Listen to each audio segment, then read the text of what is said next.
हाँ भाई, कैसे हो सब? मस्त एकदम। पहचान लिया? चलिए ठीक है फिर। तो 11वीं से 12वीं में बिना एग्ज़ाम दिए गवर्नमेंट के अकॉर्डिंग, लेकिन वही अपनी हमेशा वाली बात कि प्रतिशत या परसेंटेज कोई बहुत मायने नहीं रखते हैं। आपने नॉलेज कितना लिया है वो बहुत मायने रखेगा। हम बात करेंगे बायोलॉजी की। किसी भी सब्जेक्ट में अगर आपके थोड़ा सा सिलेबस ये जो अपने लॉकडाउन या जो ये विपरीत परिस्थितियां बनी है पूरे विश्व में, उसके कारण अगर रह गया है तो आप निश्चिंत रहें, वो सारा सिलेबस ऑनलाइन क्लासेस में भी आपके वापस अच्छे से करवा दिया जाएगा। साथ में रिवीजन तो चलेगा, जो चलेगा ही चलेगा। पेपर्स जो होंगे ऑब्जेक्टिव सब्जेक्टिव वो होंगे ही होंगे, आप निश्चिंत रहें उसके लिए। अभी बिना कोई वक्त जाया करते हुए मैं थोड़ा सा आपसे बात करूंगा 12th के बेसिक इंट्रोडक्शन।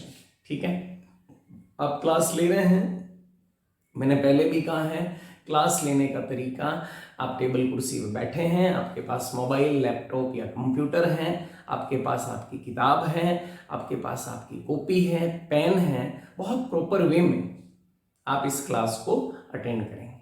ठीक है, इस क्लास का एक फायदा ये है कि आप इसको स्टॉप करके एक बार रोक कर और वापस देख सकते हैं।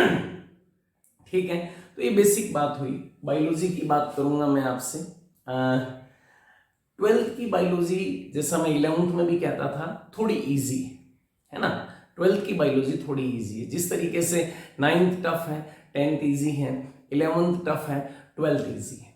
बायोलॉजी बोर्ड के हिसाब से बात करें 56 मार्क्स। अच्छा, बायोलॉजी वाले थोड़े किस्मत वाले रहे हो, कैसे बोर्ड एग्जाम हो गए। ठीक है, उसके बाद में मैं बात करूं आपसे तो 56 मार्क्स की बायोलॉजी है, 10 यूनिट में बांटा गया है। ठीक है, अभी तक थोड़ा सा एक दिक्कत है कि आरबीएससी और सीबीएसई की 12th अलग अलग, तो हम उसको अलग अलग ही पढ़ेंगे, आप निश्चिंत रहें। अभी मैं सिर्फ और सिर्फ बात कर रहा हूं किसकी, राजस्थान बोर्ड की बायोलॉजी की। अगर मैं आपसे बात करूं तो इसमें लगभग क्या एग्जैक्ट ही है। ठीक है ना, कितने चैप्टर हैं भाई? 42। कितने चैप्टर हैं भाई? 42। 42 चैप्टर है। ठीक है, इन 42 चैप्टर को अगर हम बात करें तो 10 यूनिट्स में बांटा गया है। इंट्रोडक्शन जरूरी है, जैसा मैं हमेशा कहता हूं, बेसिक आइडिया जरूरी है। तो 42 चैप्टर हैं, 10 यूनिट में बांटा गया है। कौन कौन सी है थोड़ी सी बात कर लें। जो पहली यूनिट यहां निकल के आती है वो है एंजियोस्पर्म।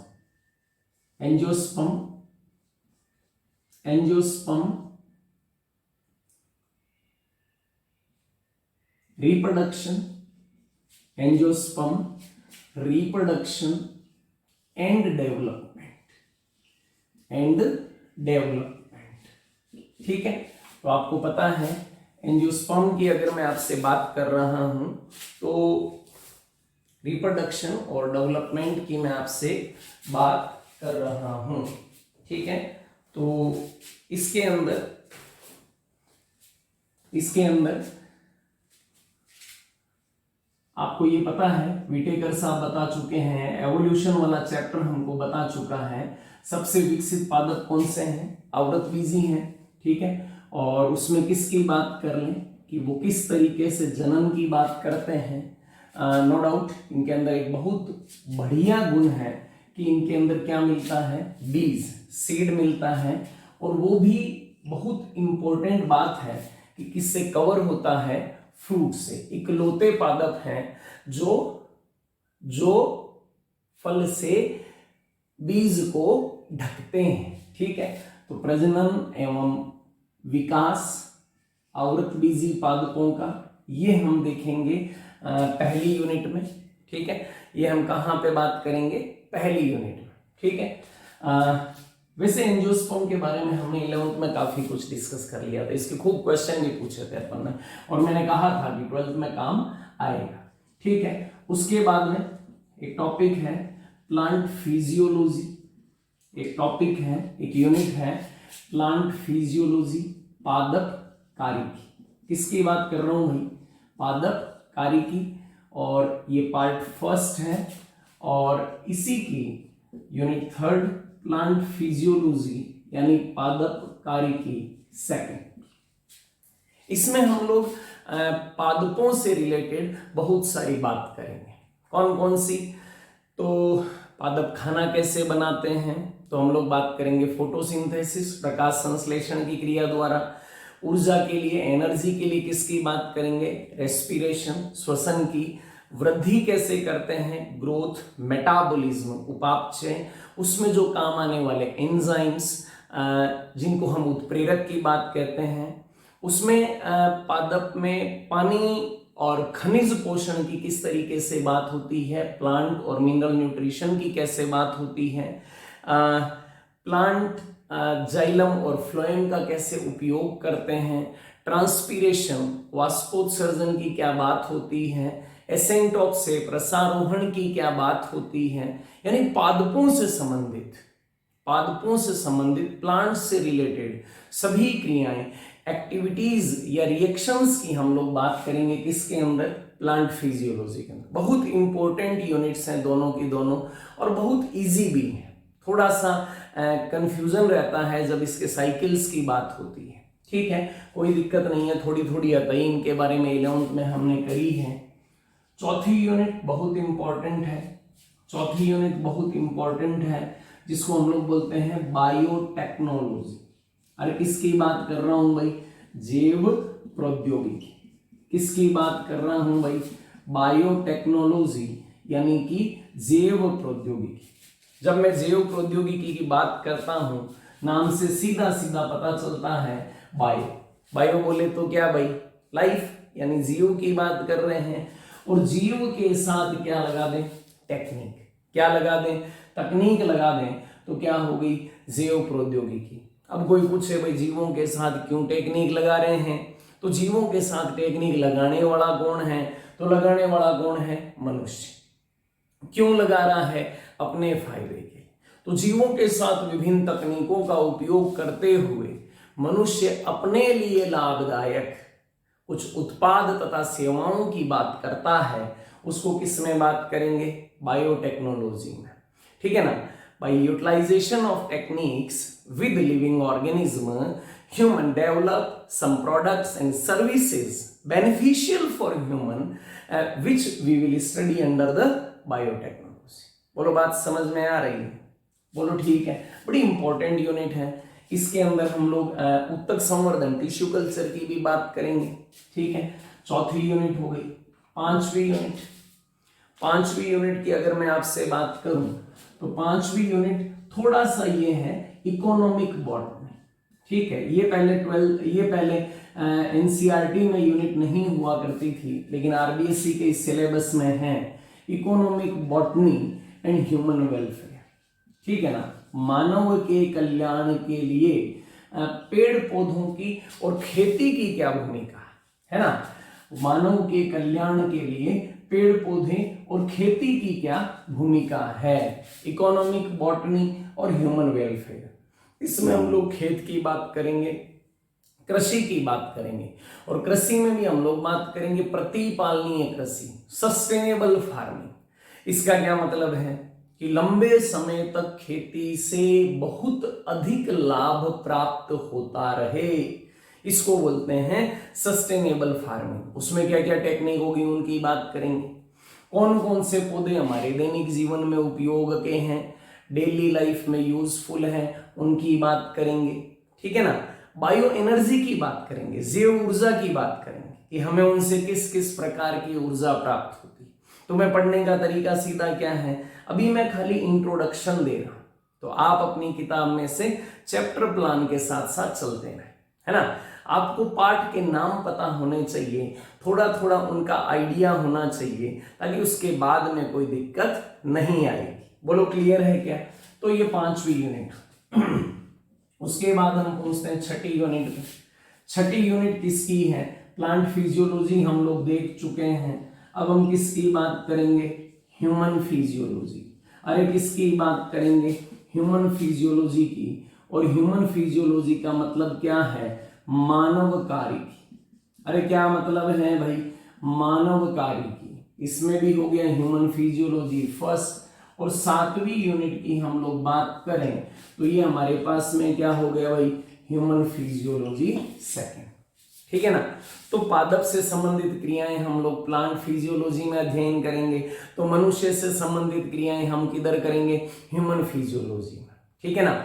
इसमें आप लोग किस किस की बात करोगे, तो ह्यूमन से संबंधित सारी रिएक्शंस, सारी प्रोसेस। ठीक है। डाइजेस्टिव सिस्टम पाचन तंत्र की बात करेंगे, रेस्पिरेटरी सिस्टम श्वसन तंत्र की बात करेंगे, सर्कुलेटरी सिस्टम परिसंचरण तंत्र की बात करेंगे, रुधिर की बात करेंगे, लिम्फ की बात करेंगे, एक्सक्रीटरी सिस्टम उत्सर्जन तंत्र की बात करेंगे, नर्वस सिस्टम तंत्रिका तंत्र की बात करेंगे, एंडोक्राइन सिस्टम अंतःस्रावी तंत्र की बात करेंगे, हॉर्मोन्स की बात करेंगे, सेंस ऑर्गन्स संवेदान की बात करेंगे, रिप्रोडक्टिव सिस्टम जनन तंत्र की बात करेंगे, स्केलेटन सिस्टम कंकाल तंत्र की बात करेंगे, मसल्स एवं मोमेंट पेशियां तथा गति की बात करेंगे, इंटेग्यूमेंट्री सिस्टम अध्यावरणीय तंत्र यानी स्किन त्वचा की बात करेंगे। तो ये हम लोग किसके अंदर बात करेंगे भाई, ह्यूमन फिजियोलॉजी के अंदर। बड़ी इंपॉर्टेंट यूनिट, ठीक है ना। नीट के अकॉर्डिंग भी है लेकिन इजी है ये, आपके 10th में अच्छे से यूनिट या चैप्टर हुआ करता है। ठीक है। तो ह्यूमन फिजियोलॉजी की बात भी 12th के अंदर करेंगे, 2 यूनिट इसकी है।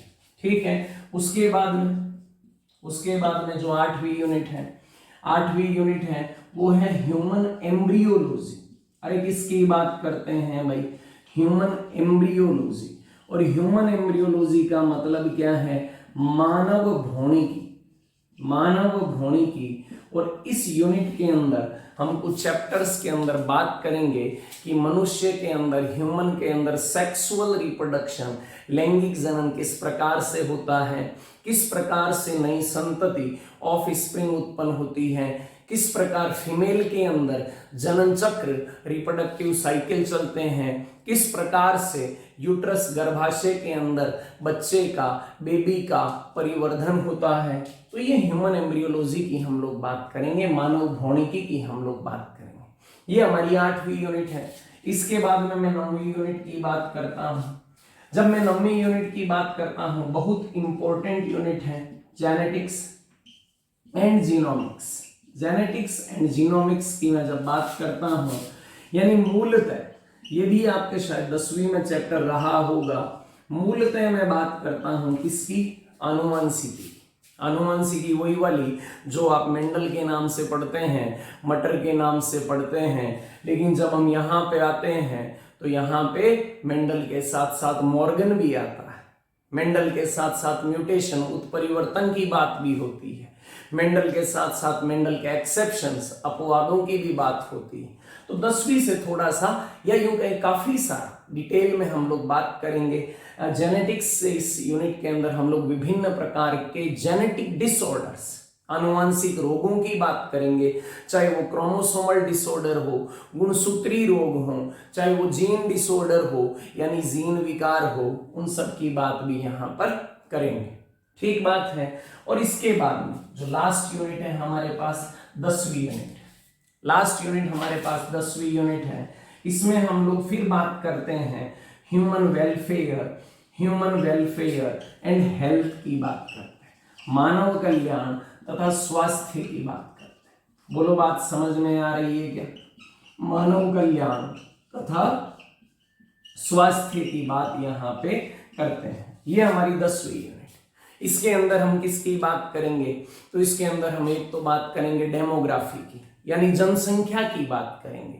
कितनी जनसंख्या है, किस तरीके से बढ़ रही है, क्या उनका प्रारूप है, क्या उनके साइड इफेक्ट्स हैं। यहाँ पे हम कॉन्ट्रासेप्टिव मेथड्स, गर्भ निरोधक उपायों की भी बात करेंगे। यहाँ पे हम हमारे शरीर के इम्यूनिटी यानी प्रतिरक्षा की भी बात करेंगे। यहाँ पे हम लोग ह्यूमन डिजीज की बात करेंगे, विभिन्न प्रकार के रोगों की बात करेंगे, पैथोजेंस रोगजनक की बात करेंगे, उनके ट्रीटमेंट की बात करेंगे, उपचार की बात करेंगे, उनके सिम्टम लक्षणों की बात करेंगे, उनके मोड ऑफ इन्फेक्शन संक्रमण के तरीके की बात करेंगे, जिस तरीके से वायु के द्वारा या फिर एक आदमी के साथ संपर्क के द्वारा कोरोना वायरस फैल रहा है। ठीक है, वो कितने घातक हैं उसकी भी बात करेंगे, तो डिजीज की बात करेंगे, और साथ में हम लोग बात करेंगे उन टेक्निक्स की, उन तकनीकों की जिनके द्वारा विभिन्न रोगों की जांच की जा सकती है। हम बात करते हैं कि जिस तरीके से कोरोना की टेस्टिंग किट बड़ी मुश्किल से मिल रही है, कुछ किट मिल भी रही है तो वो फेल हो रही है, तो हमारे पास कौन सी टेस्टिंग किट्स हैं, कौन से हमारे पास टेस्ट हैं जिससे हम विभिन्न रोगों का पता कर सकते हैं। सबसे सामान्य टेस्टिंग अगर कोई पूछा जाए तो सीधा सा होता है यूरिन का और ब्लड का। खून की जांच कर लो भाई, यूरिन की, पेशाब की जांच कर लो, उससे लगभग बीमारी पता चल जाती है। लेकिन कई रोग ऐसे होते हैं जिनको अगर आरंभिक अवस्था में पता नहीं किया गया तो फिर पता करने की जरूरत भी नहीं है, क्योंकि एक समय के बाद उनका उपचार संभव नहीं है। तो इसलिए विभिन्न तकनीक जिनके द्वारा शुरुआती अवस्था में इन रोगों का पता किया जाए उनके बारे में बात करेंगे। फिर हम लोग बात करेंगे एनिमल हस्बेंड्री की, पशुपालन की बात करेंगे, विभिन्न प्रकार के जंतुओं की बात करेंगे कि वो हमारे लिए किस प्रकार से लाभदायक हो सकते हैं, उनके अंदर कौन से रोग होते हैं उनकी बात करेंगे, उनको कैसे पालते हैं इसकी बात करेंगे। तो ये सब बातें हम ह्यूमन वेलफेयर और हेल्थ के अंदर बात करते हैं, ठीक है। तो कुल मिला के हमारे पास में कितनी यूनिट हो गई? 10। बोलो बात समझ में आ रही है क्या? तो ये 10 यूनिट है 12th की बायोलॉजी। निश्चिंत रहें, ऑनलाइन क्लास हो या ऑफलाइन क्लास हो, आपको सबसे बेस्ट देने की कोशिश मैं करूंगा या हमारी टीम करेगी। आप तो बस जुड़े रहिए, ईमानदारी से घर पर पढ़ते रहिए, सीधी सी बात, ठीक है ना। दम लगा के पढ़िए, कोई तुम्हें रोकने वाला नहीं है। इस बार भी कहता हूं, नीट का रिजल्ट देख लेना, जब भी होगा संस्कार एकेडमी के बच्चे शानदार रिजल्ट देंगे। नागौर की तो हम कंपैरिजन ही नहीं करते हैं, हम बात करते हैं जितने भी बड़े इंस्टीट्यूट, उनके सामने हमारे बच्चे परसेंटेज के अंदर सबसे अच्छा रिजल्ट देंगे, चाहे इंडिया का कोई सा भी इंस्टीट्यूट। प्रतिशत परिणाम, परसेंटेज रिजल्ट नीट का हमारा सबसे अच्छा होगा। जेई का आपने जनवरी का रिजल्ट देखा है, 12वीं के साथ में 95 परसेंटाइल से ऊपर 5 से ज्यादा बच्चे आए 12वीं के साथ, ठीक है ना। तो आप लगे रहिए, कोई दिक्कत वाली बात नहीं। अब बात आती है किसकी? जो बच्चे संस्कार एकेडमी की ऐप से जुड़ चुके हैं और जो बच्चे अब जुड़ना चाहते हैं उनके लिए तो हमारे पास 2 ऑप्शन है। एक तो है संस्कार एकेडमी की ऐप, आप डाउनलोड कर लीजिए प्ले स्टोर से। एक जो भी छोटी मोटी रजिस्ट्रेशन की फीस है वो आप सबमिट करवा दीजिए, और वो रजिस्ट्रेशन की फीस आपकी ऑनलाइन क्लास के अंदर रजिस्ट्रेशन की फीस होगी। जब ऑफलाइन क्लास होगी तो वो अपनी ओवरऑल फीस के अंदर एडजस्ट हो जाएगी, ठीक है ना। तो और दूसरा हमारे पास में है संस्कार academy.in, संस्कार academy.in जो हमारी वेबसाइट है, यहां पर भी जाकर आप रजिस्ट्रेशन करवा सकते हैं। आपको सबसे अच्छा देने की कोशिश हमारी टीम करती रही है, करती रहेगी, आप निश्चिंत रहें, ठीक है। वापिस बात करता हूं बायोलॉजी की 56 नंबर की, आरबीएससी की बुक की, सीबीएसई की अलग है, वो हम अलग से करेंगे। 10 यूनिट है, एक एंजियोस्पर्म की है, सबसे विकसित पादप आवृत बीजी की, 2 प्लांट फिजियोलॉजी पादप कारिकी की है, बायोटेक्नोलॉजी जैव प्रौद्योगिकी की है, इकोनॉमिक बॉटनी की है, एग्रीकल्चर की है, 2 यूनिट ह्यूमन फिजियोलॉजी मनुष्य कारिकी की है, एक ह्यूमन एम्ब्रियोलॉजी मानव भ्रूणिकी और जनन की है, एक जेनेटिक्स अनुवांशिकी और उससे संबंधित रोगों की है, एक ह्यूमन वेलफेयर की है और उसके साथ हेल्थ की है। बोलो बात समझ में आ रही है क्या? पहली क्लास है, इंट्रोडक्शन की क्लास है। आप अभी से अपना प्लान बना लीजिए कि आपको अपना बेस्ट किस प्रकार से देना है, कोई रोकने वाला नहीं है। बोलो बात समझ में आ रही है क्या? ठीक है ना। तो आज के लिए इतना ही, पढ़ते रहें, मुस्कुराते रहें। Thank you.